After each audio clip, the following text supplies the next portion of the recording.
بسم اللہ الرحمن الرحیم صلی اللہ علی محمد صلی اللہ علی محمد صلی اللہ علی محمد۔ السلام علیکم، آج آپ کے لیے ایک اور ویڈیو لے کر آئی ہوں۔ یہ ویڈیو ایک درود شریف کے حوالے سے ہے۔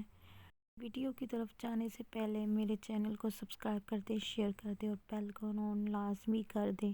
آج کی ویڈیو بہت امپورٹنٹ ہونے والی ہے، اس کو آگے شیئر لازمی کیجیے گا۔ ہم جب بھی درود شریف پڑھتے ہیں یا ہم کوئی بھی وظیفہ کرتے ہیں یا کوئی بھی عمل کرتے ہیں تو ہمارا اس میں مطلب کیوں چھپا ہوتا ہے؟ اللہ تعالیٰ سے ہم مطلب کے لیے ہی مانگتے ہیں۔ ہمیں ویسے بھی تو اللہ تعالیٰ سے مانگنا چاہیے نا، بھی ہمیں اللہ تعالیٰ کے آگے جھکنا چاہیے نا اور اس کی عبادت کرنی چاہیے۔ ہم جب مشکل میں پڑتے ہیں تب کیوں اللہ کے آگے جاتے ہیں؟ اس سے پہلے ہی اللہ کے آگے کیوں رجوع نہیں کرتے؟ اور وہ بھی پیار سے، محبت سے، احترام سے۔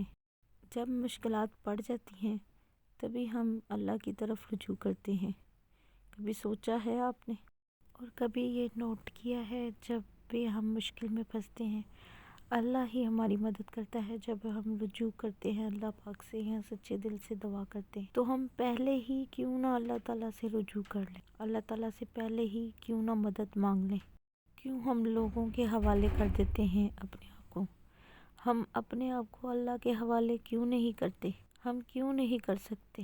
کمنٹ کر کے اس بات کا لازمی جواب دیجیے گا۔ درود شریف کی طرف چلتے ہیں۔ حدیث شریف میں ہے کہ اللہ تعالیٰ کے غصے کو صدقے کے سوا کوئی چیز ٹھنڈا نہیں کرتی، مگر سوال یہ پیدا ہوتا ہے کہ اگر کسی شخص میں صدقہ دینے کی طاقت نہ ہو تو وہ کیا کرے؟ اس کے متعلق حضرت ابو سعید خضری رضی اللہ عنہ روایت کرتے ہیں کہ حضور پاک صلی اللہ علیہ وآلہ وسلم نے فرمایا ہے کہ اگر کسی مسلمان کے پاس صدقہ دینے کی طاقت نہ ہو، وہ اپنی دعا میں یہ درود پاک پڑھا کرے تو اللہ اسے صدقے کا بھی اجر عطا فرمائے گا۔ اس کے متعلق حضرت ابو ہریرہ رضی اللہ عنہ سے بھی روایت ہے کہ حضور پاک صلی اللہ علیہ وآلہ وسلم نے فرمایا ہے کہ مجھ پر یہ درود پڑھا کرو کیونکہ یہ تمہارے لیے صدقہ ہے۔ اس لیے اس درود کو روزانہ چند بار ضرور پڑھنا چاہیے۔ ماشاءاللہ، درود پاک ہے: اللہم صلی علی محمد عبدک و رسولک و صلی علی المؤمنین والمؤمنات والمسلمین والمسلمات۔ ویڈیو کو شیئر لازمی کریں، صدقہ جاریہ سمجھ کے۔ Thank you very much. اللہ حافظ۔